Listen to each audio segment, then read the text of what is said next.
What can I do that's going to help my body be in the best position possible to have a high quality life? I want you to thrive. I want you to feel good in this body now. You don't have to wait till you get to the body to be happy. I really appreciate your honesty and your transparency here, because this is part of the conversation that also needs to be had.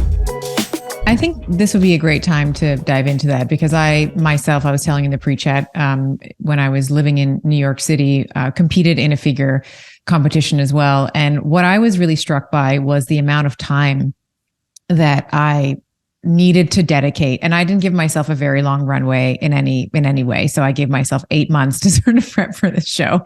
And that's good compared to most people. Okay. Well, so maybe that is a good thing, but I was training, it felt like all the time.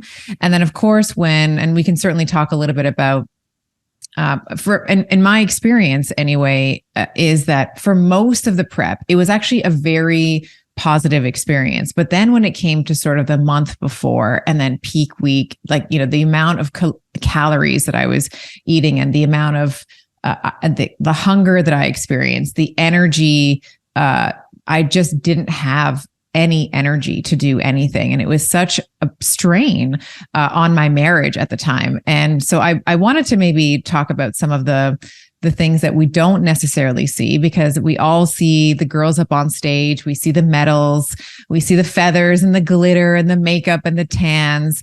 And it becomes for many a bucket list, like, hey, I want to do that. I want to get up on stage.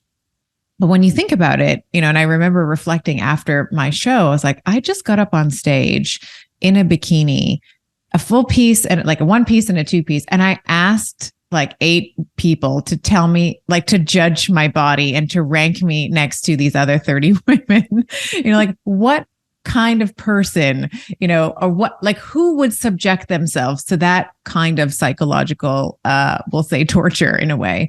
So maybe we can speak a little bit about that. I mean, that's my experience. Did you have anything similar to that? What was your experience like in all of those preps? Yeah, I mean, I don't think I've ever heard anybody describe it quite as elegantly as that, but it is such a bizarre sport when you think of it that way. You really are asking for people to give you or assign you value, or and then more importantly, like compare your body to another. And I think, if we think about the risk of developing eating disorders, disordered eating, young women's self-confidence and their value in themselves. It's really it's a challenging sport. And I think it needs to be considered if, somebody perhaps listening is, open to the idea of maybe that they want to compete in a bodybuilding show in the future. So, I mean, I've always had a competitive background. So I think I initially thought about it as a sport for me to, exude or example dominance and, just show that I can, do the tough work and that I have what it takes. I can put myself through that grueling contest prep process in efforts to come out and, win a competition. So I definitely had that thought initially. However, I think, within the first year or two of getting into the sport, I definitely found myself a lot more critical of my body. And I definitely noticed a lot of negative symptoms, not just physiologically, and I'll explain what some of those are, but also from a psychological standpoint as well. So since we're on that topic, I think one of the things that a lot of people really don't consider, I guess, are the sacrifices that need to be made to, be successful in this sport. And, like any sport, when you get to that elite level, it is essentially either a part-time or in many cases a full-time job. So for the average person that's aspiring to look like or have a physique that aligns with some of these professional athletes, that's a really tall order, given, the knowledge of how much time does go into it, as you said. I know for me and for many of the athletes that I work with, and even some of the women that just want to have a go at, a physique competition and are trying to fit it in with their normal day-to-day lifestyles, the requirement for resistance training usually is somewhere in the realm of, say, 4 to 6 resistance training sessions per week. There's an element of cardio. And of course, the further into that contest prep we go, the more cardio is required in efforts to continue creating a calorie deficit. And the intensity of those training sessions, progressively increases as well, throughout that time span. So, we're looking at anywhere from, if the average resistance training session for those people is, 60 minutes, we're looking at, 5 days of 60 minutes of sessions. Then for me, I had to do a planned 60-minute walk to be consistent with a daily step count. And then an additional, say, 60 to 90 minutes every week of higher intensity. So we're looking at somewhere between 12 to 15 hours every week just on the training component. So we've got to think practically with my job. If you are working a normal 9-to-5 job, maybe you have children. If you have a healthy relationship, you're going to want to spend some time in that relationship as well. We've got friendships to maintain, family relationships to be part of. So it doesn't really leave people, the average person at least, a whole lot of time to do that. So when we start looking for, time to sacrifice, it starts to get a little bit skinny. And one of the things that, it's very obvious. No pun intended, right? Exactly. Yeah. So, I can't tell you the last time I've ever sat voluntarily on the couch to watch TV. Like, that does not exist. I always joke, the day that I moved from Australia to the US, I was selling a bunch of my things, and I had this great big old 70-inch TV. And granted, I'd never really looked at the remote, and the people that were buying it off me were like, "Can you show us how to use it? It's like a full controller. It's like a space shuttle." And I just laughed and I said, "Look, guys, I probably turned it on once. I've never even used the remote." So, that's a big sacrifice, which I think a lot of people really enjoy doing.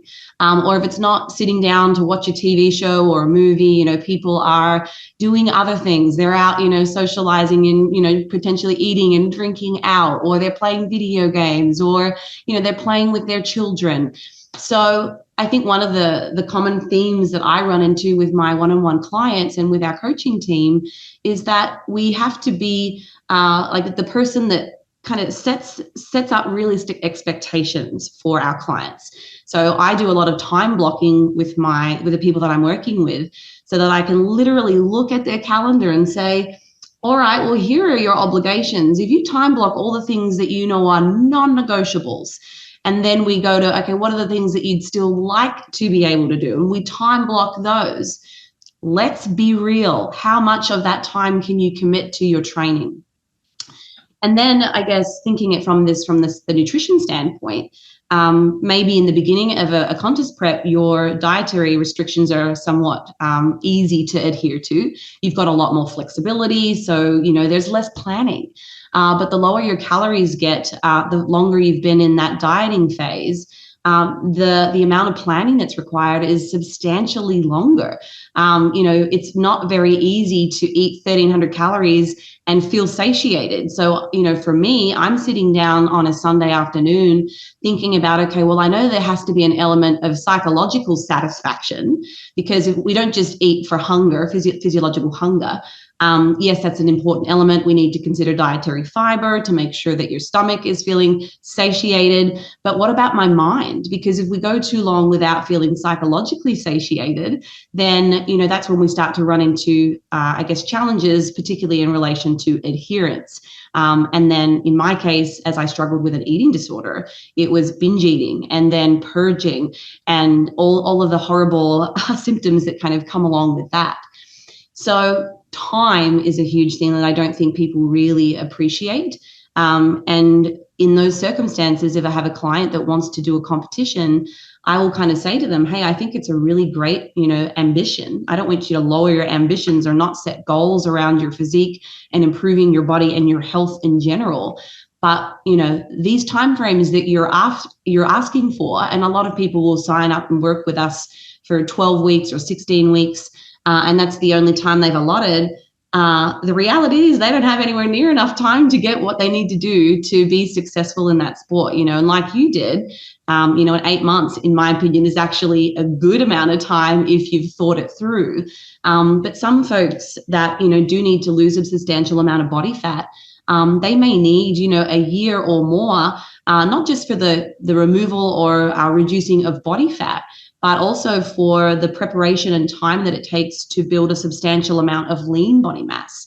And that is really difficult for the average person. And it becomes even more difficult the longer your training age becomes. In fact, if we look at some studies, I have a colleague who works here at the University of South Florida who has not published this work yet, but it's a 12-month training intervention with variable, study terms, resistances, loads, like low volume versus high volume.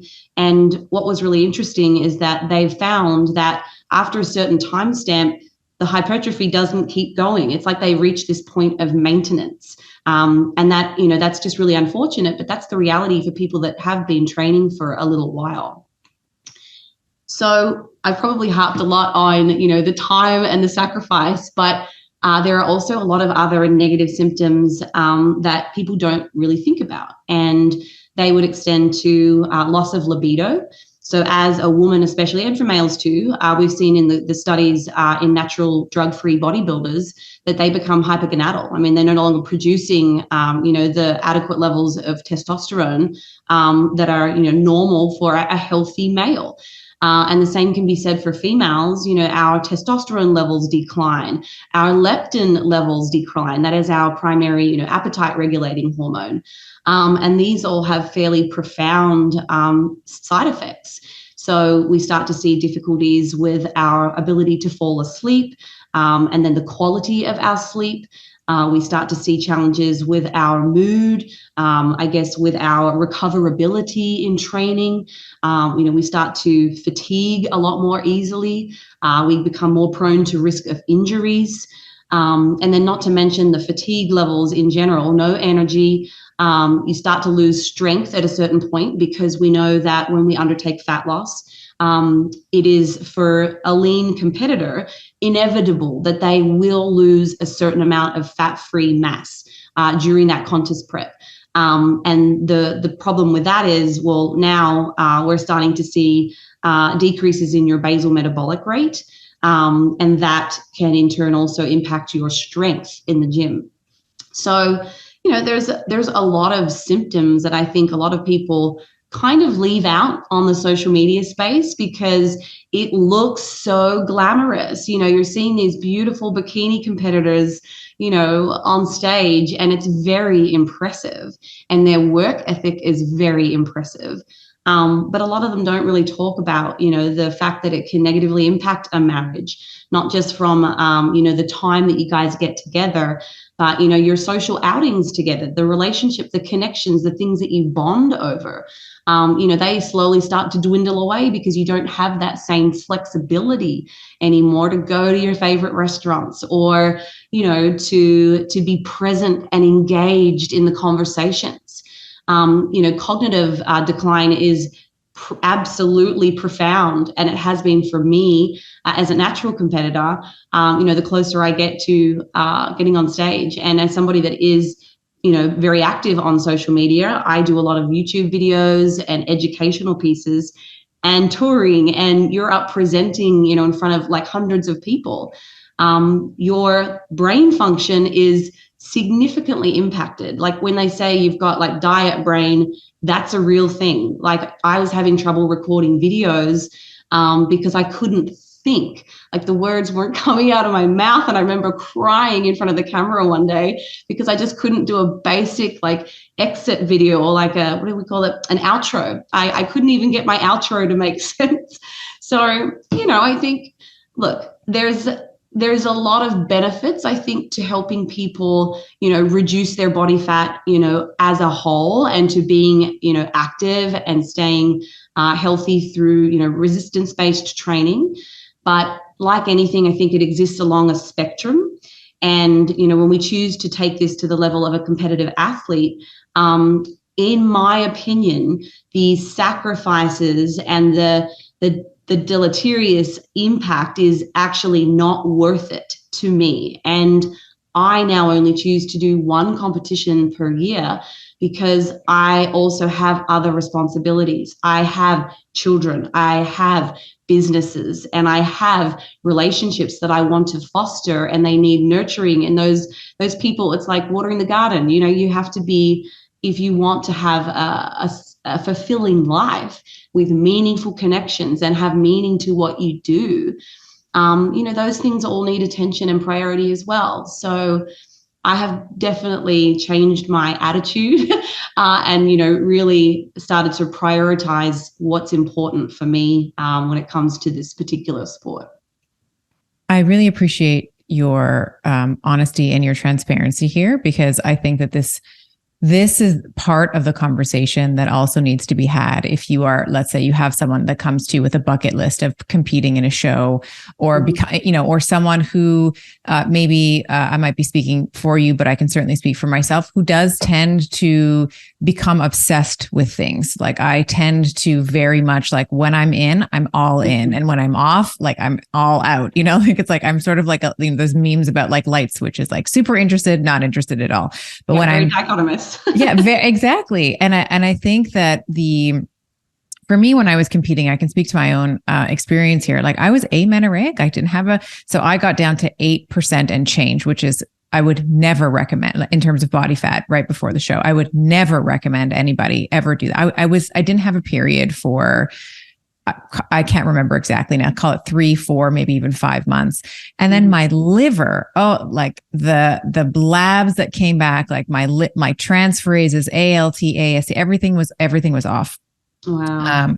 So it was very, and I really did take it to the extreme. And I found, you know, to your point around, you know, as you kind of get deeper and deeper into it, like I was like body checking. I was like, okay, so I need to like make sure that this little piece is like, I'm going to like diet this piece, that like, I got to get it all. Like, and I was always thinking about it, because it was the first one. I felt like I wanted to, it was probably it's been the only one that I've ever competed in. I don't know that I'll do it again.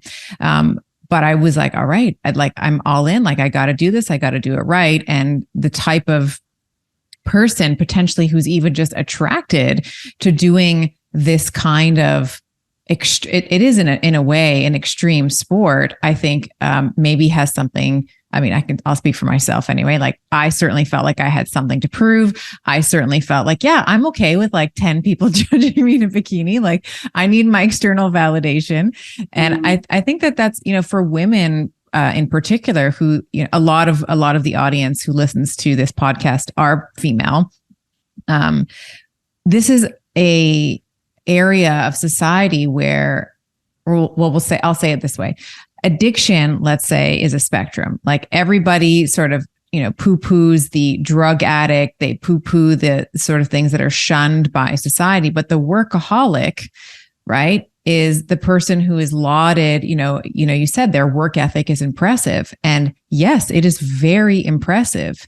Potentially, it is dysfunctional as well, for all the points that you were just mentioning, the impact that it might have on your marriage, with your children, with your social life, with yourself, you know, not being able to get the words out. And I think that there's a glorification of the beauty, like the woman on show day, or the guy on show day in the bikini or in the shorts or whatever. But we don't actually talk about the after piece, which is the recovery from it. It's just like, it's in a way, it's kind of like pregnancy, right? It's like, oh my gosh, she's pregnant and I'll touch your belly and blessings. And here's the gifts and here's the baby shower. And then the baby comes and nobody talks about the recovery that's required, you know, and like what the woman goes through physically on the other side of, let's say, you know, a birth of a child. So, yeah, I just thank you for saying that. I feel, and do you still, so you said that you compete. So annually now you're competing. Do you find that, a lot of your clients, if you do have clients that are, competing in shows, do you see a trend towards losing their menstrual cycle? Is that something that you see commonly? Yeah, look, it is really common. I would say there are at least a dozen women that I've worked with. Actually, there's probably more. I'd say of all the competitors that I have worked with, females, I'd say half of them do lose their cycle, the other half don't. And maybe that's a reflection of just what their end body fat percentage is. I think for the most part, I'm working with, first or second time competitors that are trying to strive for a pro card. And in those circumstances, maybe they aren't quite getting as lean as the pros. But for most of the professionals, I would say, unless they are on some kind of contraception that is, it's forcing them to have a cycle, if it was left to their own accord and for the body to naturally, produce a period, I'd say those women do not in that professional space. And I actually did not have a period for 5 years. As I was going through that period, and that was without contraception. So it's really common. I think some women's natural body fat percentages or their body fat set point is a little bit lower than others for whatever the reason. And for some women, they can get a little bit leaner and they still have a healthy period, a regular period. Therefore, and then there are others that maybe their body fat percentage set point is a little bit higher, and they lose their period almost instantly. As soon as we initiate, the calorie deficit, and they've lost a small percentage of their body weight in total. So I guess that's problematic for women that would like to be fertile and to have a family. Absolutely. So, that's a big consideration, particularly for some of the younger girls that, aspire to be like these competitors, whom many of the professionals are a lot older now, and maybe they've already had families, or maybe they're not wanting to have a family. So, yeah, I think it's definitely something to consider, because when we put our body through these kinds of extreme measures, from a dietary standpoint and from a training standpoint, there can be long-term consequences that, some people just don't give thought to. And it took me about 2 years to get my period back with very intentional, interventions to get it back. And I know it's taken longer for other women as well. It's been more than that. So yeah, it's definitely a concern. But I want to link back to what you said before about the work ethic, because it is glorified. And I know for me, growing up the way that I did, I guess I could give a little bit of backstory here so this kind of makes sense. I, was very much an active kid. I think my mom put me in everything, and there was a lot of kind of things were being done to make sure that we fit in, and that, there was this appearances of being successful. And I don't really feel like I got a lot of unconditional love. It was very much conditional based upon my performance, not just with my sport, but also conditional based upon my academics, my accomplishments, my achievements. So because of that, I think, moving from adolescence into, early adulthood, I had this unrealistic expectation of myself to be absolutely like everything must be done perfect. It has to be done the best. And, I put so much pressure on myself, and I'd say I'm a recovering perfectionist. I feel like I've done a lot better to be more realistic with myself as I've gotten older and wiser and learned a little bit more. But, I think there is so much pressure. And with that, particularly for females, I think we have this sense that, if I don't look perfect, well, then I don't have any value. I think society has created it in such a way that, we have this unrealistic pressure to be super lean, super muscular, gorgeous all the time, accomplished, successful in business. We've got to be the best mother. We've got to be a great wife. And it's great that we can do all these things. In my opinion, I don't want to say I'm a feminist, but I think we are the superior of the two, the male and the female, because we've got all of it potentially if we want to do it. But should we? Should we really be trying to do it all? Because, I have a lot of conversations with clients, and I have this conversation with myself as well. You've only got so many spoons. And I think we all set very unrealistic expectations of ourselves, particularly when it comes to our bodies. And, one of the things that has really helped me in my recovery journey in getting through this 15-year-long eating disorder that I suffered with, was slowing down, recognizing that I can't do it all. I'd love to be Superwoman. And the way that I was raised, I basically was conditioned to believe that you needed to be Superwoman. And it was ruining my life. I was like absolutely burnt out across every spectrum. You know, I was burnt out in my business. I was burnt out in my relationships. I was burnt out trying to be a parent, burnt out in business. And then physiologically, like I couldn't do any more if I tried.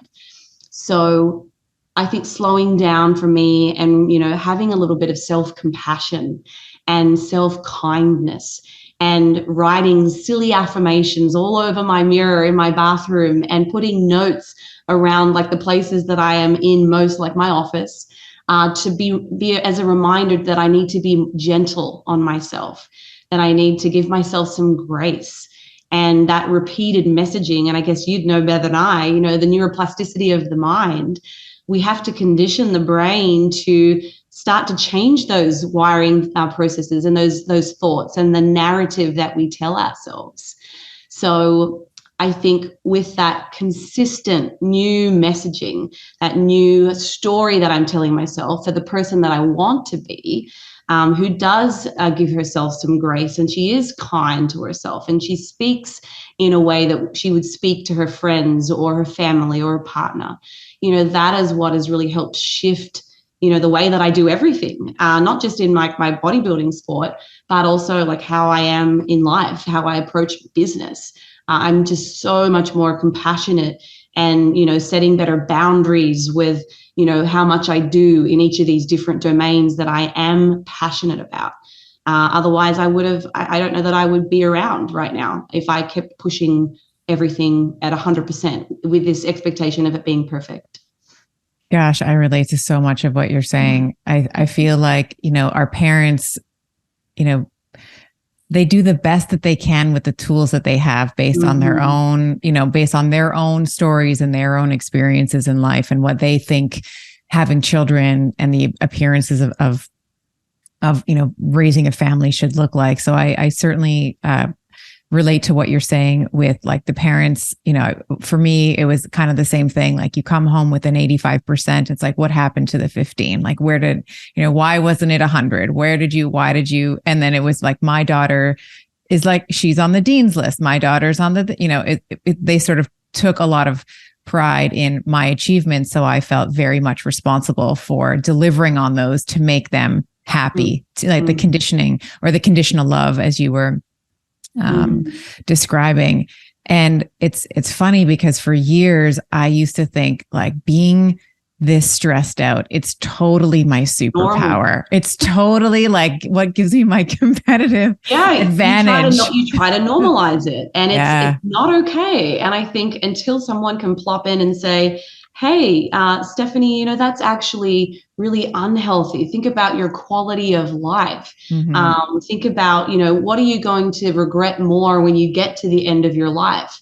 Like being proud that you were able to be stressed out of your mind for your entire life, and no sense of happiness because you're so busy, or hey, you know, that you had these incredible, like wonderful relationships and all these amazing memories and experiences where you were able to be present.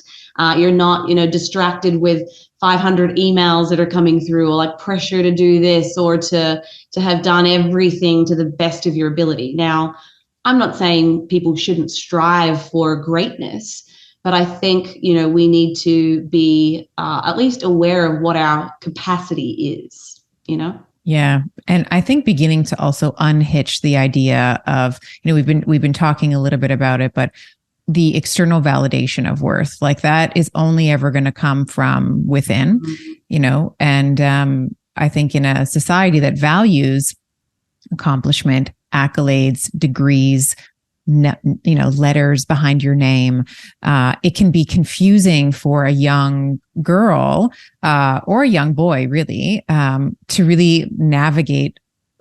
How do I feel worthy? What's my definition of success?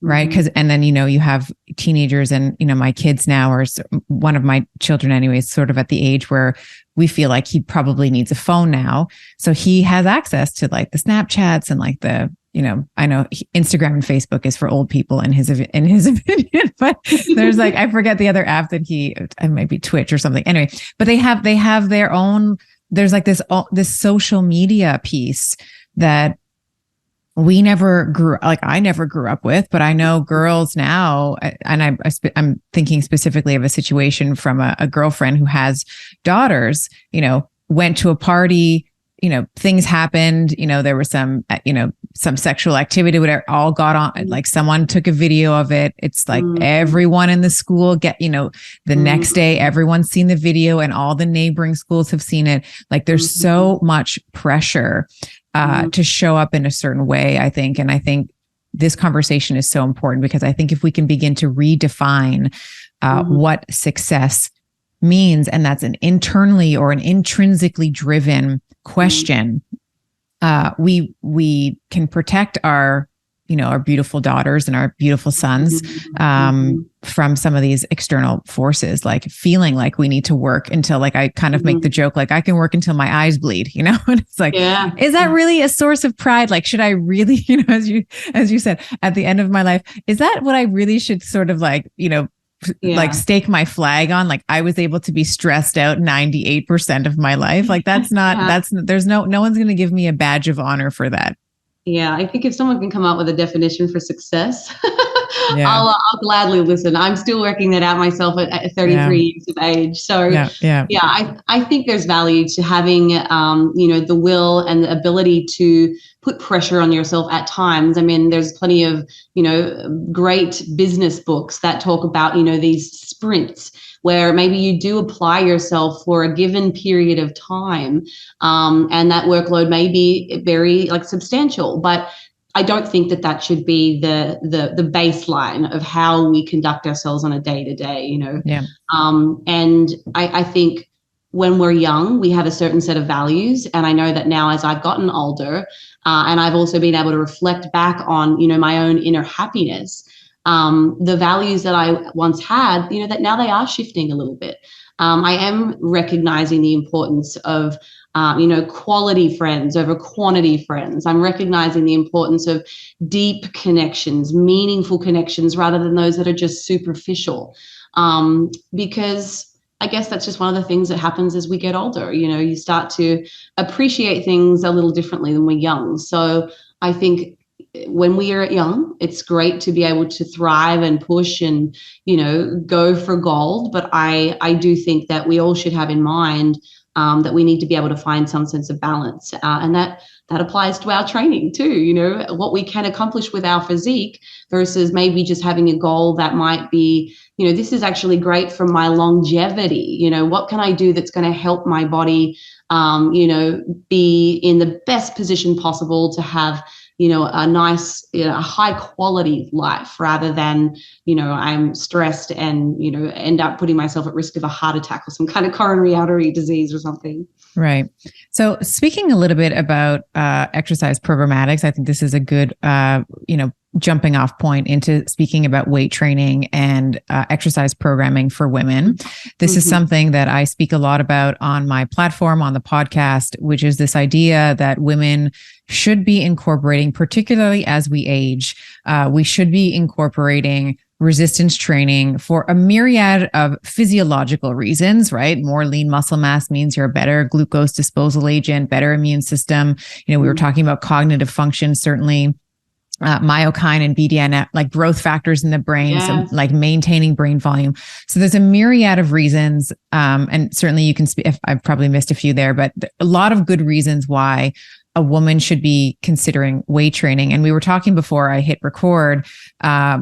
What would be? I think actually, let's pre-frame this with some myths around females and lifting heavy. Because the question I want to ask you is, if you have a woman who has some familiarity with weight training, but it sort of extends to this, like, I've been doing 15 reps, 3 sets, and I've been doing it with 10-pound dumbbells or 15-pound dumbbells for the past 10 years. So she's not completely new to weight training, but certainly there's some room for progression there that maybe she hasn't taken for either lack of guidance, or more likely that there's some preconception around, well, if I lift too heavy, then I'm going to bulk. I am going to get bulky, and I don't want to be bulky. I want to be toned, which, as someone who, has been trained in neuroscience, tone is usually a comment on neurological function. You're hypertonic, hypotonic, atonic. It's not, you can certainly use it for myogenic tone in some instances, but the word toned, I know what they're talking about, but it's an inappropriate use of the word. So how do we get beyond this myth that women are going to be if you lift heavy weights, you're going to be bulky?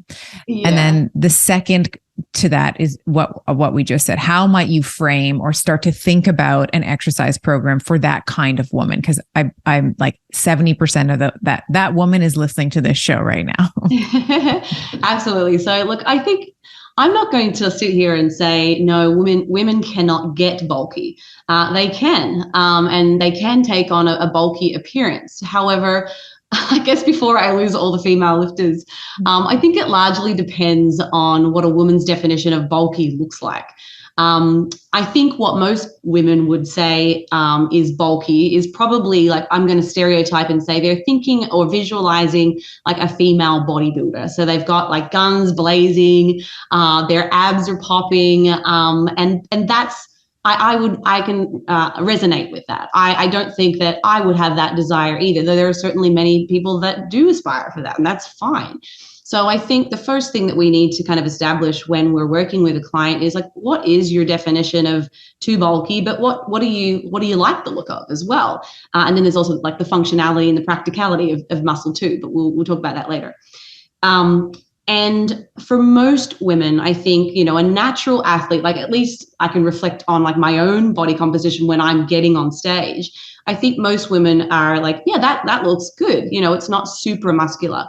But for me as a professional, like, fitness athlete, and we'll just generalize and say a bikini athlete, that doesn't just happen without like serious training. And I can say, for me, I've built my physique over the course of like 10 years. I've done, very evidence-based training interventions for about 8.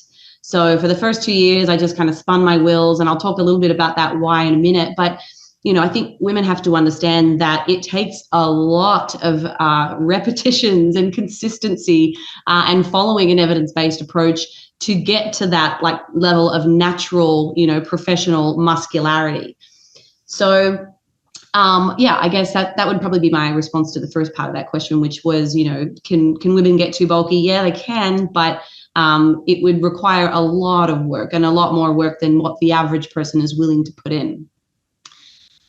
So I guess thinking about, how we would then go about programming to set somebody up to acquire the natural, physique that they are looking for.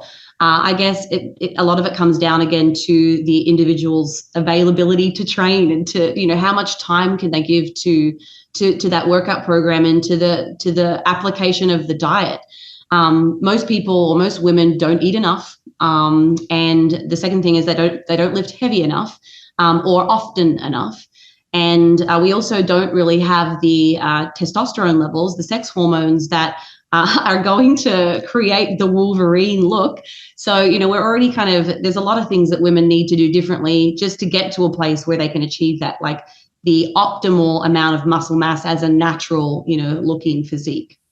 So I think I want to back up a little bit and maybe talk about like muscle physiology. Now, this isn't my area of expertise. Obviously, my background is in dietetics, but I spent a lot of time looking at the literature, spending time with researchers. And I guess what we're trying to do, or at least the goal for most of us, would be to try to increase our muscle size and then our muscle strength. So if we look at, muscle tissue on a more cellular level, we've got these kind of contractile tissues that kind of move back and forth and stretch. And that's kind of what helps like the muscle lengthen and shorten. And then that's kind of encapsulated, by the sarcopenia. And that, together is what we are trying to grow when we're talking about building muscle.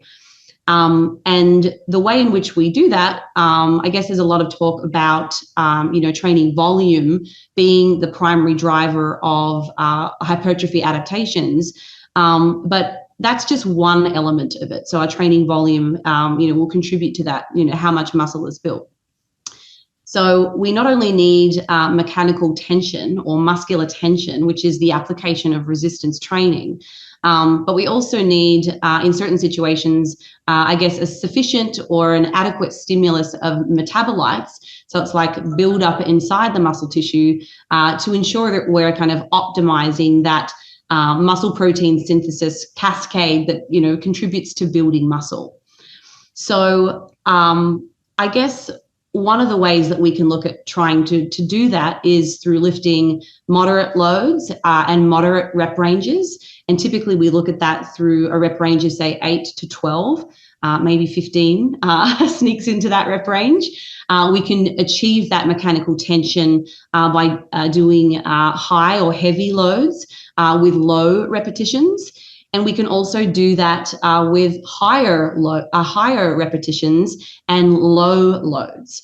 And all three of those different training protocols will successfully work for muscular hypertrophy, provided we are working close to or like near to muscular failure. The only difference is, like when we're doing, some endurance-based strength training, you may very well have to lift, if you're doing a squat, for instance, you might have to do 25 or 30 reps before you get close to that, muscular failure. Whereas if we're doing strength-based training, so anything that's under 6 repetitions, we may only have to do, a few reps at a heavy load to elicit that mechanical tension necessary to stimulate that signaling cascade that leads to muscle growth. So it's been fairly established in the scientific literature that working any of those rep ranges can have, successful outcomes as it relates to building more muscle. Now, I know for me, my goal isn't just to be jacked. It is also to have some functionality about that. And again, I like to look at this from a longevity standpoint. Like, I want to grow old and be healthy for as long as I possibly can. So there's a lot of value to being strong. Now, what the research also shows is that if we want to develop and improve our muscular strength, then we do have to work that strength specifically. So it's like we kind of define, strength as a skill. It's like, and if you don't do it, you lose it. So if you want to be strong, we do need to work in that lower repetition range in efforts to elicit those necessary adaptations to achieve strength. So I like to do a combination of all rep ranges for me personally. And if my clients are open to that and they enjoy it, I'll do that for them as well. And obviously we'll get down to the more specifics of what that client is wanting to see improve. And for a lot of women, I'm probably stereotyping here, but it is, pardon the pun, it's usually their butts. So, butts are one of the key things that women want to grow. Their shoulders are another area that they want to grow, like those nice capped muscular shoulders. And then, there's slightly less emphasis on, the chest, as opposed to training a male. I would definitely have a greater volume and a greater percentage of time spent, working the chest muscles. Generally, men also want to have big biceps and triceps, and that is a muscle group. Well, those are muscle groups that I typically train or put a much, much, much smaller volume on when I'm working with females. So I hope that kind of gives you a bit of an overview of, how we can go about approaching a training program for somebody that's wanting to add muscle and also maybe has the goal of, maintaining their strength into later life, which is obviously very protective for a myriad of different things. Wonderfully said. Yes. I would say too, I talk a lot about we'll call it cycling, through some of these different rep ranges, I typically find that over the course, at least for women who are in their reproductive years, there are certain times of the month that lifting, like doing a 5-rep lift is just, it's usually that week right before their like right before their period, like their bleed week starts. Like they don't have, whether it's the mental capacity, the physical capacity, the water retention, progesterone is sort of peaking. They don't want to they don't want to lift heavy. So I actually find that lighter load, but a higher rep range actually works very well for a woman, let's say, who experiences a lot of that premenstrual type of distress. So I do like the idea of cycling. And I would also say that if you were to kind of go to either of those extremes all the time, like if you were always doing 5 or you were always doing 25 or 30 reps, that's also incredibly uncomfortable. Like it's just to do 30 reps all the time. Like my workouts would have to be much longer than they are. And the same is true even just for doing always like the 5-rep or 6-rep, let's say, ranges, like the amount of recovery that I would need between sets and the amount of fortitude that I would need. It's very, I know that we can talk a little bit about some of the, let's say dimorphisms between men and women. Certainly, women have, more type 1 muscle fibers. So this is typically where that 15-rep range recommendation often comes from. But I like the 8 to 12. And then I like to kind of, oscillate between, let's say, when you're, at least in what I found very easy for women in their follicular phase. So in the first week or two, they could go to those lower repetition ranges, push a higher weight. And then when they're their luteal phase, where maybe they're a touch more inflamed, water retention is higher, mood is not what it should be, even just from a neurophysiological perspective, motor cortex isn't quite as online as it was in the follicular phase under the influence of like testosterone and estrogen. They do like a lot, like, that 12, 13, 15 rep range is quite nice for them. So I love the idea of cycling through too. I don't know if you found that to be amicable for your clients as well. Yeah, absolutely. Myself as well. I think when I wasn't getting a menstrual cycle, I don't know that I really fully experienced the negative symptoms that, a menstruation has. And it was only, when I started getting my period again that, I really started to kind of implement that strategy because I could feel the effects. Now, that's not to say that my clients weren't, telling me about their cycle, but perhaps they weren't giving me quite enough, input as to, I actually do feel, now that I think about it, my subjective, my subjective feelings towards my training session, they probably are, it feels a lot harder. So I guess there is a little bit of research to kind of support both narratives. So I'd say there's maybe 4 or 5 studies that, specifically look at women and different training interventions within the different phases of their menstrual cycle. And it kind of comes back as a bit of a wash. And again, this is all just subjective questionnaires. Some women really experience the negative symptoms of their menstrual cycle, while others don't. And I don't know whether there's any validity to what I'm about to say. This is just me speaking personally. I know that when I was at a higher body fat percentage, my menstrual cycle symptoms were significantly worse, heavier. And obviously, when I've got a bigger body, there's a greater potential for increases in total body water. I store a greater amount of water.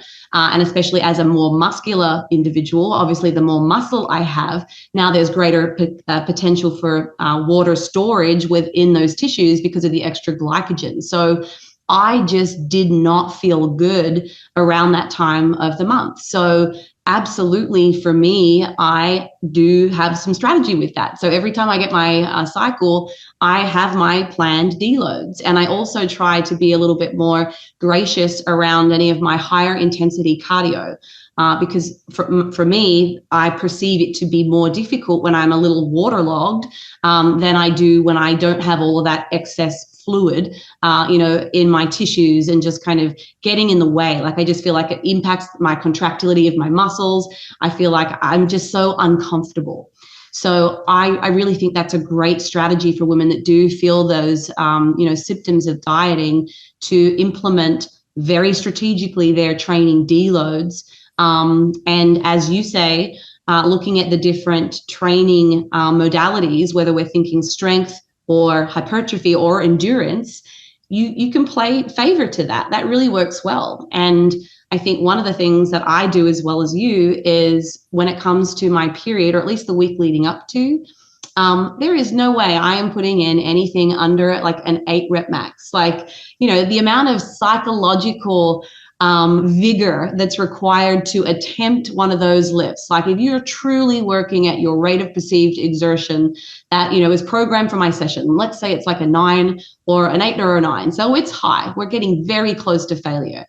I know what I got to put on that bar. And if I've got my period, I'm about to get it, like I'm already distracted. I'm just not thinking as well. So the amount of focus that you need to have, it almost feels unbearable. Like I would get nervous going into the gym, prior to those sessions. So now I just don't do that. And I also know that that's not me slacking or, I'm not going to get as an effective workout.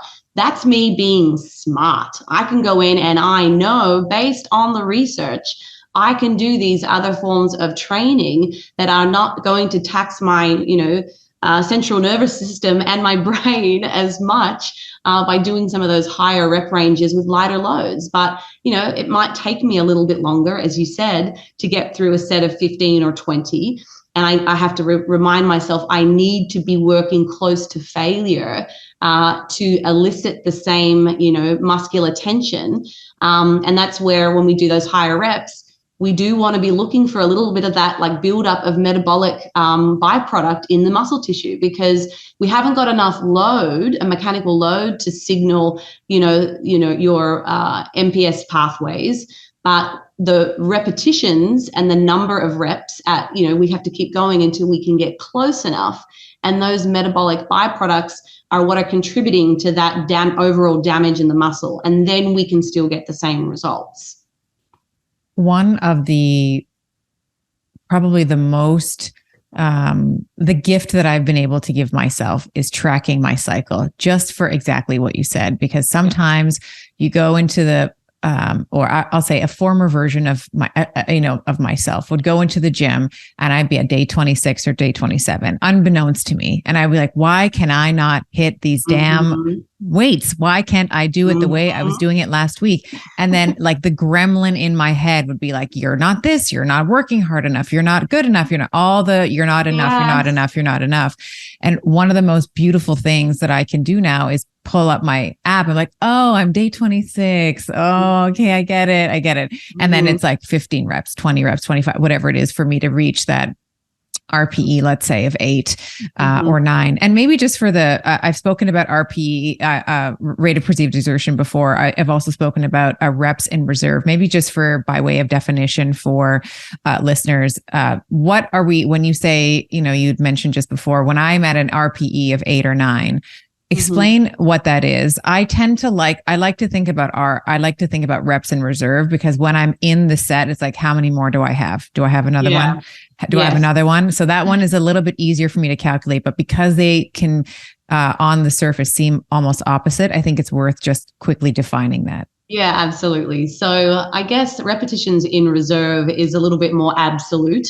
You've got a definitive number of reps that you're leaving in the tank. So if you program your, let's say you've got a set of 3 by 10, and it's programmed at an RIR, repetitions in reserve, of 1. That means that whatever weight or load you are choosing to put on that bar or to load up on the plate, you should only be able to do 1 more rep. So you should be able to get to 11, and you would be then at failure. So that's it's a very clear cut. You can't really interpret that any other way. Whereas rate of perceived exertion, I kind of interchange between the two. I don't really have strong feelings, but basically that too works on a scale of 1 to 10, where 1 would be 0 effort required. I'm sitting here right now speaking to you. I'm doing nothing. Versus 10 would be like from my perception, I am working 100% of what I could possibly do of this load for this number of sets. So I think for beginners, it's probably easier to utilize repetitions in reserve because it is more definitive. I think the more experience you have in the gym, you can probably, switch to an RPE. But there isn't really, to me, I don't really see any strong advantages. Maybe there are. I may be missing something here. I'm not sure whether you want to jump in, but to me, there isn't really a strong difference. But that's, training intensity for all intensive purposes is so critical because I know a lot of people will go into the gym. Maybe they have got a structured program, which is excellent. They've paid for something online or they've downloaded a program, and it might say, here's today we've got 6 exercises, 3 sets of 12 roughly for each exercise. You go up, you load your bar up, you do the set, you finish the session. But if you're not being very strategic with your training intensity, then you may not be getting the most out of your workouts. And I think this is where a lot of people end up getting stuck, not making progress. So before I talked about what are the kind of key driving factors of being able to build optimal amount of muscle mass. We talked about potentially metabolites, build up of metabolic byproducts inside the muscle tissue when you're exercising. That is usually necessary for the higher endurance rep ranges. But that's not necessary in strength rep ranges because the load of the weight itself is enough to elicit the mechanical tension and damage necessary to signal those the signaling cascade for MPS. But that won't happen if you're not training to an intensity. So programs should have a rate of perceived exertion or a repetitions in reserve described so that, and it should be very clear to you that when you go in, this is the range that you should be working in, because we need to be working close or to failure in efforts to get that maximal signal. Great. Let's talk a little bit about cardio. You mentioned earlier in our conversation, most women are not consuming enough calories. I've observed that they come in, they've been having 1,100 calories, 1,200 calories for decades, and they are overdoing it, let's say, on the cardio. So in lieu of resistance training, they're doing too much cardio. Mm-hmm. And I personally enjoy resistance training and lifting heavy more than I enjoy cardio. And I also make sure that I am trying to integrate some type of cardiovascular activity, whether that's a low level, low intensity, steady state, like a walk, or, I'm just like putting around my kitchen or cleaning my house, or it might be more structured. I do have, I'm in Toronto, so we do get a proper winter here. So I'm not necessarily going for a walk outside. I have an indoor, I have a bike that I've sort of fitted for indoors. So I'll sit on the bike and I'll, watch a show or whatever and do that. Mm-hmm. Talk to me a little bit about, I get this question not as often, but I wanted to ask you specifically because I've seen you talk about it on your Instagram, the interference effect of concurrent training. So if we are, let's say a woman comes to you and says, I do have this goal of hypertrophy. So I know that what I'm doing now in my 40s is what I was doing in my 20s is no longer serving me in my 40s. I do need to change something, but I just really love my insert class here. Peloton, I love my Orange Theory, I love my whatever. Is there a catabolic effect if we continue to do if there's a structured cardiovascular program? Will it take away from our muscle hypertrophy efforts? Yeah, great question. So I think that the social media has probably demonized this a little bit too much, as far as the interference effect goes. There are several studies, I guess, that kind of point out that this works along a bit of a spectrum. So whilst higher intensity interval training, so anything where you're, really pushing very hard, that does have, a conflicting effect with your resistance training. So it directly impedes mTOR signaling. Again, it works along a spectrum. So what we're now, my understanding based on the current literature is that provided we can give ourselves adequate time between our resistance training session and then our cardio, and that time tends to be about 3 to 4 hours. And if we can add a meal to that in between to kind of replenish our muscle glycogen stores, if we can make sure that we're getting in an adequate amount of protein to facilitate, that leucine signaling cascade which is important for building muscle, then that interference effect becomes a lot less important. But again, it kind of comes back to the individual. So if I have somebody that is training, say 3 or 4 times a week in the gym, they're lifting, their sessions are say 60 to 90 minutes. And then they also want to do, maybe they have a step target, let's say it's 8,000, 10,000 a day. That's not going to interfere. Maybe they are also doing an hour, maybe 2 hours per week of some kind of higher intensity, or maybe it's a moderate intensity cardio. It's probably not going to have as much of a negative impact on their recovery from resistance training as we would think. Now, if they're trying to do all of that in like a 3-hour window, and they're going into the gym because they can only get to the gym once in the day, and they're doing their HIIT cardio class and their resistance training, then that may not necessarily be beneficial from a muscle building standpoint. And it's probably also not the most efficient way to do the cardio. And again, depending on the reasons for doing that cardio, but you haven't had time to really replenish and refuel. Your body's already going to be fatigued from your resistance training. So how effective is that cardio session going to be for you? And a lot of women, again, I'm going to generalize, we're using cardio as a means to maintain our body composition. So we're doing that for moderating how much body fat we have on us, right? So if you wanted to do that more effectively, you would want to split that up. You would want to have time between those sessions so that when you go back to the cardio session, you are in a recovered state. You've got more fuel back in the tank, and you can exert more energy in that window of time than you would have otherwise done if you'd tried to back them right up against each other. And this is one of the strategies that I use for myself when I'm competing, and I will do this with clients. During their fat loss phase, I will say to them, okay, we're up to say 90 minutes of total higher intensity cardio for the week. And they'll say to me, well, do you care how I do that? What if I go and do a 60-minute spin class at the gym, and then I'll do a 30 minutes, on my own on the stair mill? I would actually rather them break that 90 minutes down into smaller intervals. And why, might you ask?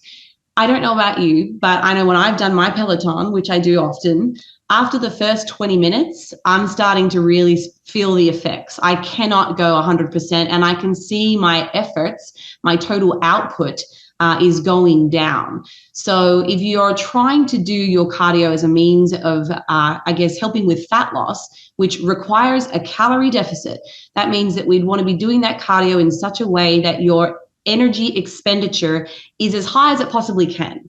So I would recommend to clients to break that 90 minutes down into maybe 3 30-minute sessions instead, rather than trying to do a full 60 minutes. And then the last 20 minutes of that spin class kind of not as effective because you're dead. So you'd get more energy expenditure by breaking it up into shorter periods. Now, over time, the more cardiovascular fitness you develop as we adapt to that stimulus, yeah, you're going to get better. It's going to get easier, and you can go harder for longer. But, there's always adaptations taking place. So I still use that rule of thumb, even for my most fit, girls that are competing and they're doing a lot of cardio. We still try split it up as much as we can. That's practical for their lifestyle. We split it up morning to night. And there's never a time when I've said, I want you to back it all up together because you're just not, neither of the sessions are going to be as effective as possible. And it's not the best for building or retaining muscle mass.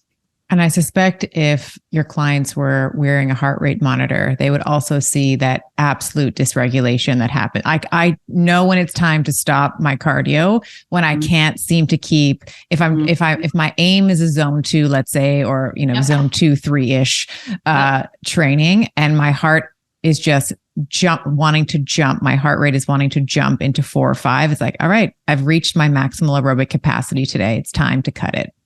Yeah. And I think, just speaking to the heart rate, that's one of the variables that I will have clients and myself. I still track that when I'm on my Peloton. That's kind of my preferred mode of cardio at the moment because it's very convenient. I don't have to go anywhere to do it, and I can do it whenever I want. But as I get fitter, particularly through a contest prep, and I've done more and more of that cardio, because we're losing mass, we now have less mass to carry, and therefore we don't expend as many calories. So that same 30 minutes of cardio that I did at the beginning of my diet is no longer costing my body as much at the end, because I'm now a smaller body. There's less energy requirement or demand. And then I'm also getting fitter. So what I see is that same 30 minutes of cardio, my heart rate isn't getting up as high anymore because I'm getting fitter. I'm adapting to that level of training. So not only as you diet, do you need to consider the decreased energy expenditure throughout that period for decreases in lean body mass and total mass, we've now got to consider the cardiovascular adaptations, and that you need to go harder, increase that level maybe on the Stairmaster to a higher level, just to get your heart rate up to that point again, so that you can maintain a similar output. So, these are all just little things. It's not really like the most important thing, but as a whole, you need to look at all of those metrics, because, that's one of the reasons why people plateau and they're like, I just feel like I'm doing everything. And, there's tweaks that we can make to really ensure that they continue to achieve their goals. Yeah. From a nutrition standpoint, we've been talking about a lot of hypertrophy, mechanical tension, metabolic tension. I think for a lot of women, particularly, and I'm speaking to the demographic that typically listens to the show, let's say they're in their 30s or their 40s, maybe their 50s, and to that like 1,100, 1,200 calorie, diet that they've been following for decades.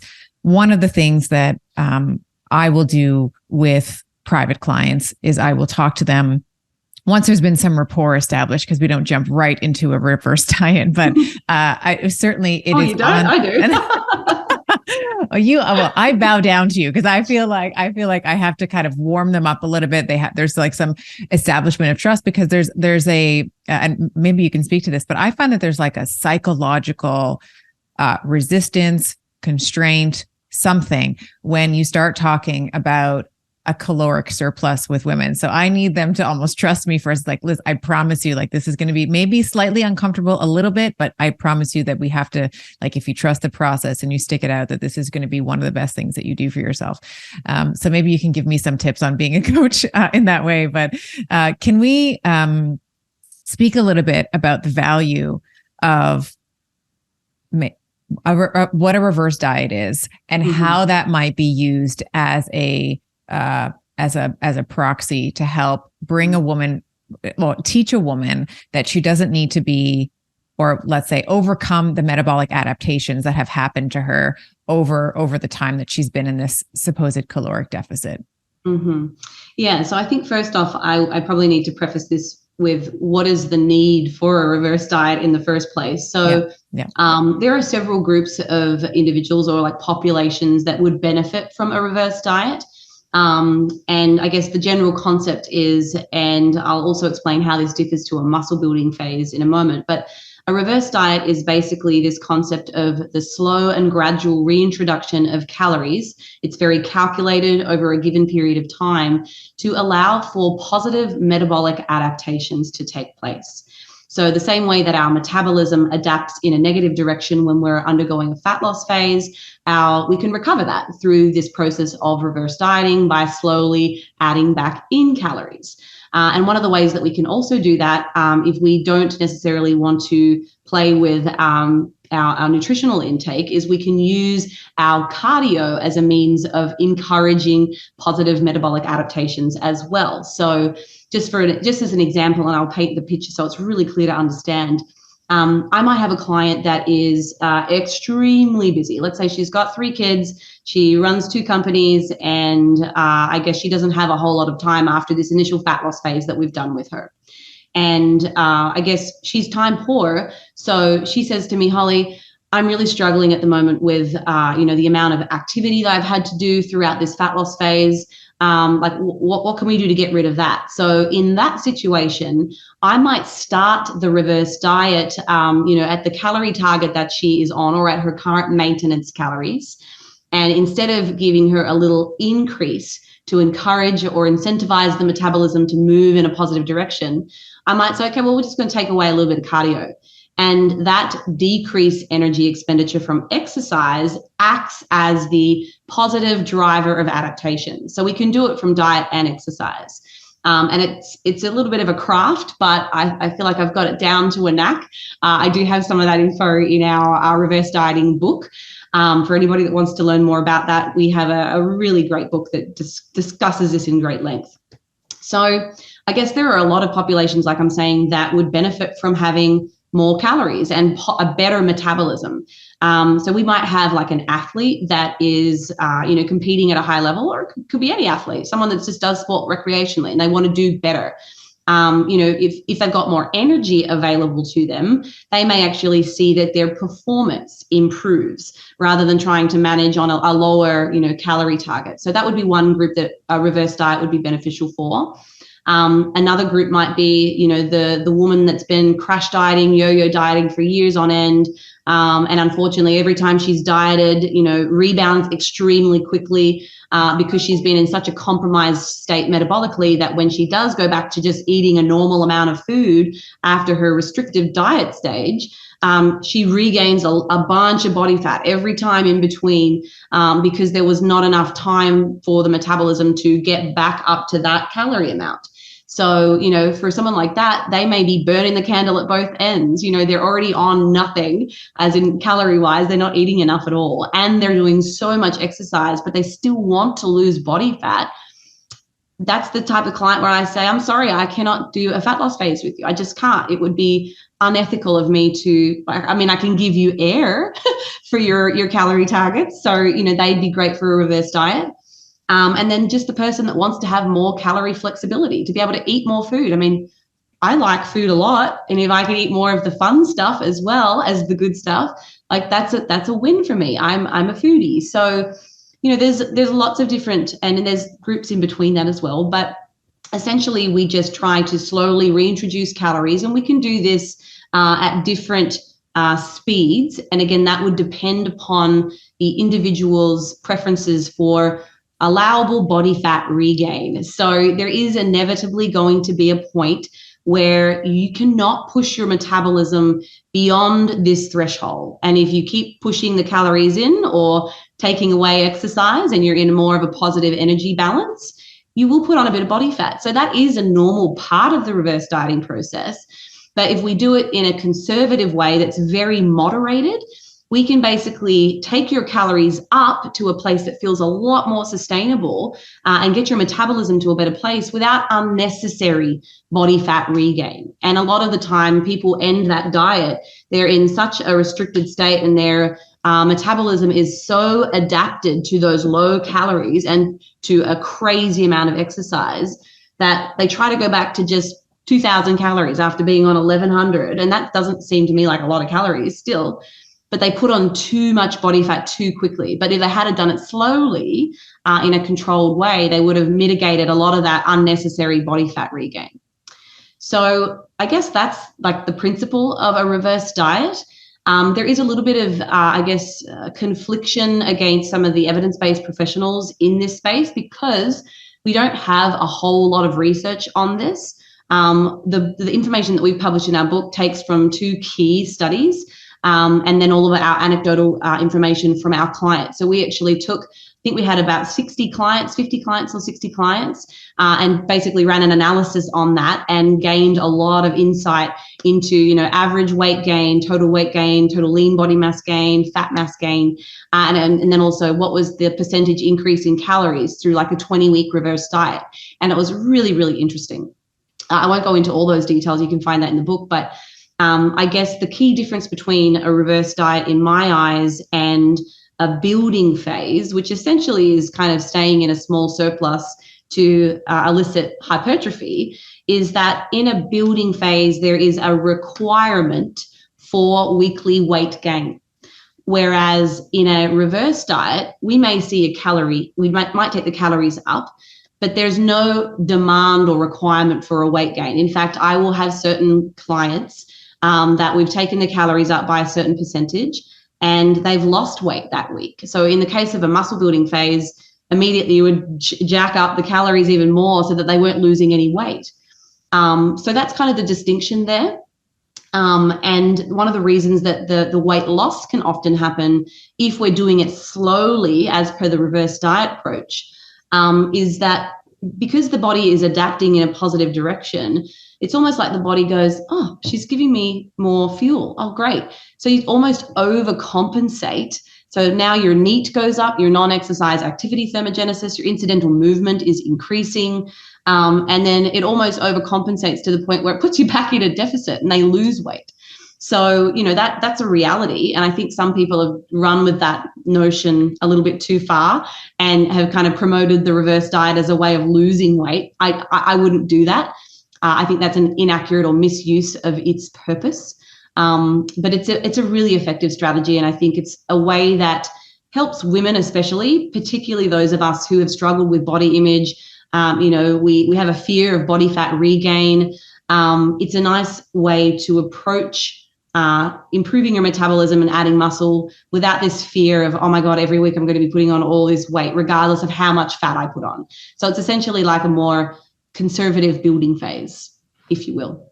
And I think it's important when we think about the value of a reverse diet, because from, you mentioned before, we have clients who they diet down and then they're in such a, caloric deficit, or the state of, where they are taking their calories in and calories out is very skewed to one way.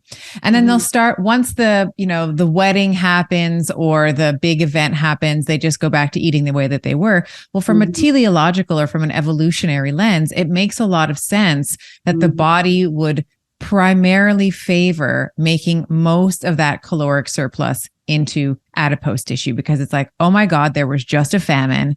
Everything that she gives me now, I'm just going to tuck it away for a rainy day. And I like the reverse diet approach where we are just slowly, stoking it, let's say, where you are overcoming what you were just in describing, some of these metabolic adaptations, like the basal metabolic rate and our digestion and our natural, sort of spontaneous, non-exercise activity thermogenesis, like just the calories that we're burning and, spontaneously doing every day. You overcome that by slowly increasing your calories.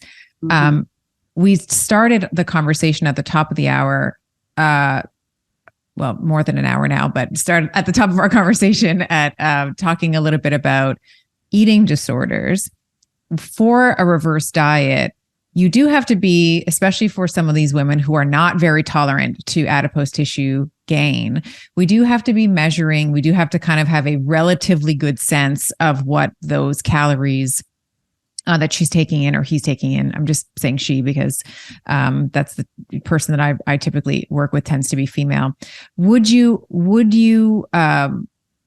engage in a reverse diet for, let's say, a woman who maybe has a history of eating disorders or body dysmorphia in some degree, or if she was not in a regimented resistance training program? Look, I think my primary focus would honestly be on getting to the underlying why. I think, sometimes an eating disorder is a symptom of something else. I know for me, mine was a symptom of past trauma. So for me as a dietitian, I can't sit here and say, yes, I can treat somebody that has an eating disorder or a disordered eating background. I'm always going to be incorporating the use of an allied health professional, somebody that is clinically trained to, provide psychological intervention for somebody that is suffering with that. I only speak to it from my own personal experience, and I've also worked with therapists. Personally, I think I'm going on 4 years pretty much consistently every week. So I feel like I've experienced a lot of personal, insight into that.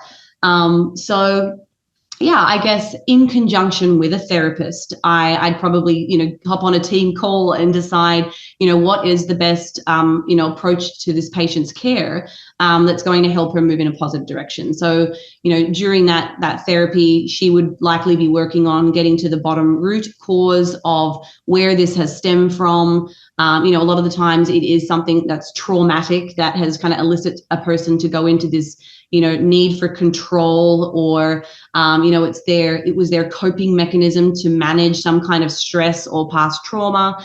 And then it kind of cascades into and spirals into this, inadequacy of oneself unless they are really lean, without any body fat. So there's a whole psychological piece that really needs to be addressed.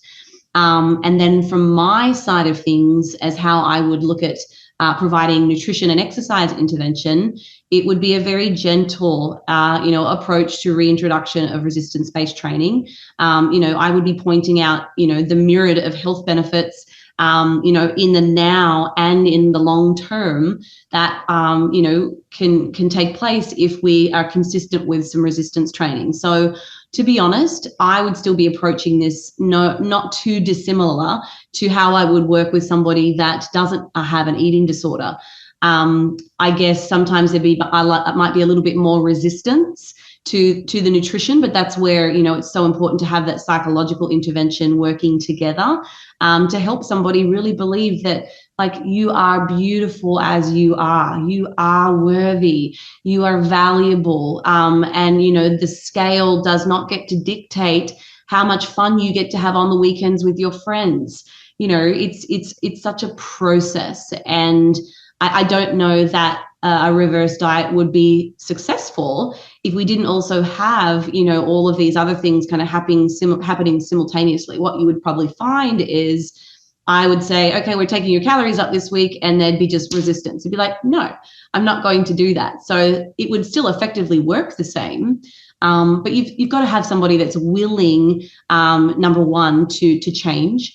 And then part of that is kind of helping educate them about the benefits, of having a high lean body mass. I mean, if I had I had anorexia for probably 7 months of my life. And then it quickly became, because I was so active, I couldn't maintain it. It then became binge eating and bulimia, purging. So had I known about this concept where, hey, you could actually eat a little bit more and you wouldn't gain body fat and you wouldn't have to purge, I might have been more open to that, because I can sit here and say, I was so unhappy. Like, I was suicidal at this time when I was, bulimic and, binge eating. That's a traumatizing experience in and of itself. I remember just sitting in my bathroom, crunched over the toilet bowl, crying. It's still traumatic, but it was driven by something else. So if I had known that there was this process available to me that could mitigate or minimize the amount of body fat that I was going to put on, I would have absolutely done it. Would have been difficult, but I think it would sound better than going to the regular dietitians who, they'd say, all right, we're putting you on 3,000 calories because we need to fatten you up. That sounds terrifying as it is. Like, all of us should have the desire to put on as much muscle as possible. So I think it's a really good approach, because and meet the client where they are. Sorry to interrupt you, but I think if someone said to me, we're going to put you on a 3,000 calorie diet, and I already have some dysregulated thoughts around eating, I have some body dysmorphia, that is not meeting the patient where they are. Like, you're not going to be very successful with that approach. They're going to slowly or quickly run out of that room. Yeah, 100%. I didn't get to ask you this earlier, so I think this is a good time to ask. What was your own healing journey like from this? I mean, anorexia, bulimia, I'm thinking about this, beautiful, young, impressionable girl who, I'm talking about, younger Holly, I'm talking about younger Stephanie, I'm talking about all the women who are listening who just wanted someone to notice them, make them feel loved, make them feel appreciated, and you're perfectly imperfect in all the ways that you already are. You don't need to impress me. You don't need to. What was your healing journey like from that? I can't imagine that it was easy. Yeah. I honestly avoided the idea of healing for 15 years. So my eating disorder started when I was about 15 years old. And that kind of stemmed from, a lot of family conflict and being raised in what I would consider a narcissistic environment. I kind of mentioned before, there was a lot of pressure to, keep up appearances, to be the best. And then there wasn't a lot of that love on the back end, like everything was, an outward appearance. So that was going on for me. And then a couple of negative comments about my body by my trainer at the time. So when I was competing in athletics, I was told, you need to get a little bit leaner. You need to be more like, and I was compared to an Olympian track athlete at the time, whom he also coached. And I think those two things combined, plus with some other traumatic, like sexual experiences, that was kind of the tipping point for me when I was like, I have no control of my life right now. And the only thing that I can control is what I put in my body. So, I mean, that's where it started. And I think, moving into this career that was nutrition science, exercise focused, I felt a lot of shame, a lot of guilt, a lot of, I guess, it was a deep self-loathing, and I was so embarrassed to even share what I was experiencing with anybody. And I definitely didn't want to change my body. I think that was the only little sense of control that I had during those really volatile, I'd say it was like turmoil, those years of my life. And it kind of stayed with me for a long time. And I think, acquiring therapy and as a college student or at university, I did not have the means to get myself therapy. And I also, we didn't have the access to social media that we do now. And I didn't have the resources or the mentors or the positive influences in my life that were directing me to, here's a free resource and it's kind of relevant for your age. Or, have you seen these cool books written by these other women, female doctors? I just didn't have the access to the resources to help my own self-healing journey, let alone go to a professional.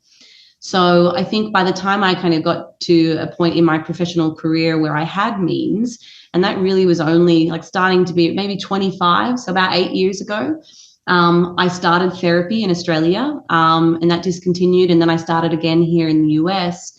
And it really opened my eyes to a lot of the troubling experiences that I had. And that was when I first learned that, wow, my eating disorder was a symptom. I didn't just have an eating disorder. I never viewed it like that. I didn't even know where it came from. I was like, I'm not really sure why I do this. I don't know why I hate my body and why I want to control it and why I don't think I'm valuable. Until, someone that was wiser than I said, you've had a hard life in many ways. You've also had a very a good life in other ways as well. But, there's a lot of psychological suffering. So I guess with repeated therapy and then the desire to live a different life, I've been suicidal multiple times throughout my adult life. And even up until very recently at the end of last year as a 33-year-old. And I think it really just, it forced me to take action. I knew that I had a lot of value, and that was only through going to church. I didn't grow up with any religion. I grew up agnostic, and I didn't have any religious people in my life to kind of show me the way. And it was just by way of the grace of God, I guess, I found a non-denominational church here in Tampa. And it was the first time I'd ever even considered the idea of becoming like someone that's spiritual. And that, I truly say this, and it's so hard for me to reflect back on this because I was not spiritual. I used to joke about meditation and, other practices like that because I was so science-based. I was like, I can't have spirituality and God with science. No, these things don't go together. And now they fit, they go beautifully together. And I think, realizing that I had value, and that was only through going to church, and that I am enough, and that I am loved and I'm cared for, and that I have a purpose in this life. It's not to please other people. It's not based on my performance and, my accolades and what I do. I have a purpose, and you are a worthwhile human. That it really launched me into the self-healing journey. And just this year, I must have read 30 books. And I can tell you that that is more books than I probably read in a 5-year span prior to this year. And it was really recognizing my own value that has allowed me to stand up to a lot of, I guess, negative influences in my life and take back my life. And I have the desire now to be the best person that I can. I want to be the kindest person that I can. And I don't want to ever, be the person that was raising me. I want to take all of those experiences and those negative experiences and make sure that I learn from them. How can I do that better? So all of my, I guess, healing, in addition to the work that I was doing with the therapist, has come from reading myself, from, unfollowing pages that didn't make me feel good or that didn't align with my values of, the growth mindset. I follow so many pages now, and I listen to so many podcasts that are super positive. Every morning I get up, I start with my day with a ritual of, I'll read a couple of chapters out of, I've got this, I guess it's a Bible scripture program that I found. I'll journal and I'll take notes, and then I'll listen to something that is really positive or that fills my mind with something that is just inspires me, and it motivates me to be a better person today. What can I do today that's going to make me move in a forwards direction? So yeah, I had to take that on myself. No one else pushed me to do that. It had to come from me, and I had to get to rock bottom, suicidal, as just very recently, that it basically, God was going to church was the last straw for me. And it was like I feel like I was born again, truly. I guess that's one of the things that they say about surrendering your life to God. That changed my life. Like, getting really emotional talking about it. Like, it truly, truly changed my life. And I wouldn't be alive today if it wasn't for that. Wow. Well, thank you so much for that. I think that's so beautiful. And what you're demonstrating, of course, is kind of what we were talking about at the top of our conversation, which is when you can unhitch that external validation, and it just comes from within, which is kind of what we've all been searching for all along. It's like the, it's like when she says in The Wizard of, it's like, you just have to click your heels twice. And you could go home at any time, it's like, yeah, that's what it was. We were all wearing the shoes. We could have just, we were already home.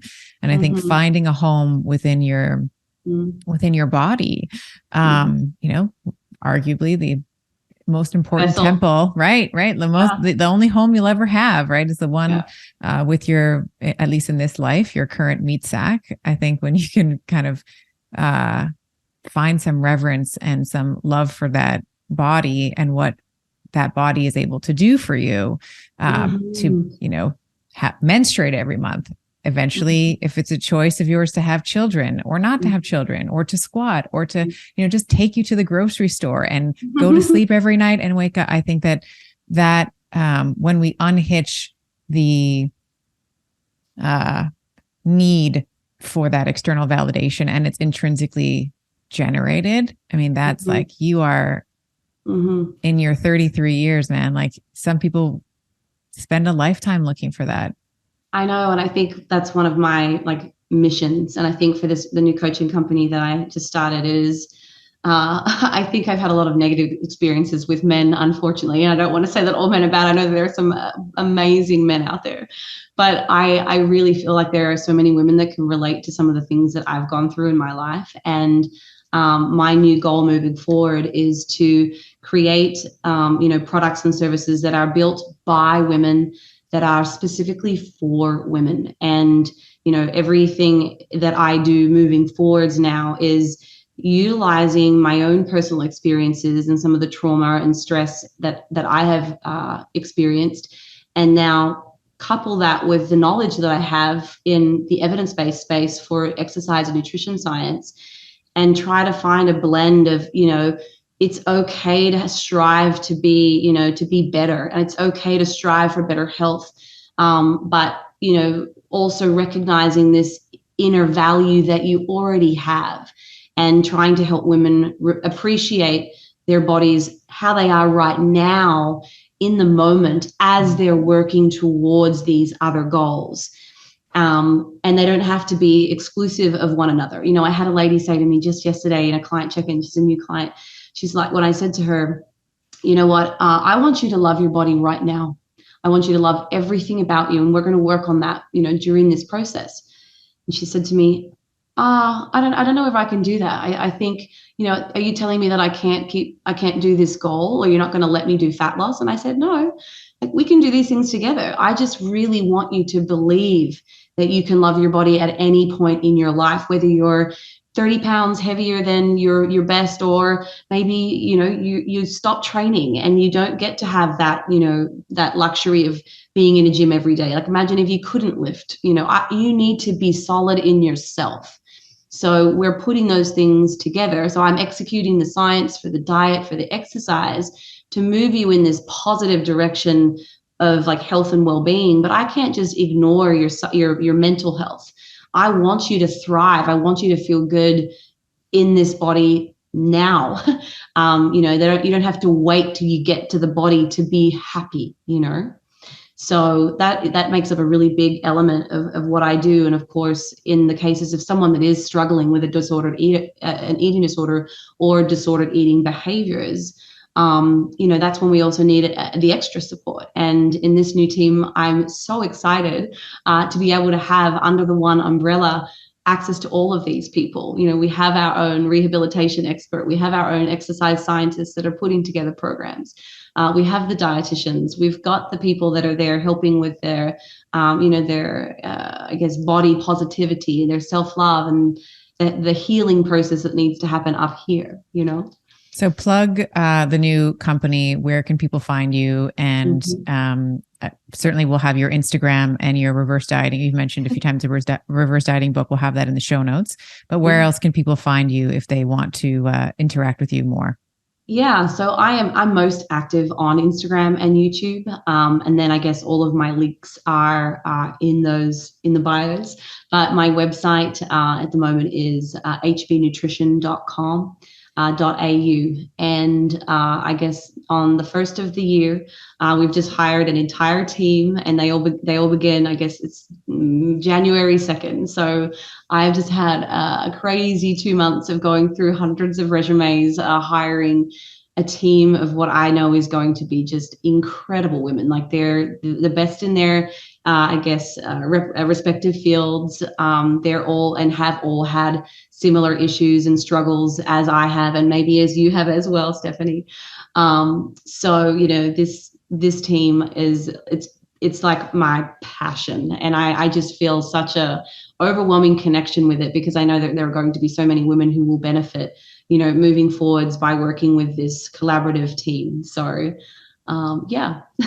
Beautiful. Well, we'll make sure that that's all clickable links in the show notes. Holly, this has been such a wonderful conversation. Thank you for your transparency, your honesty, your openness, your experience, your time, your focus today. It's just been a delight. Thank you. Thank you so much for having me. I really, really appreciate the opportunity to speak with you. Wow, I loved that conversation with Holly Baxter. If you want more content like my conversation with Holly, click on this video coming up right here.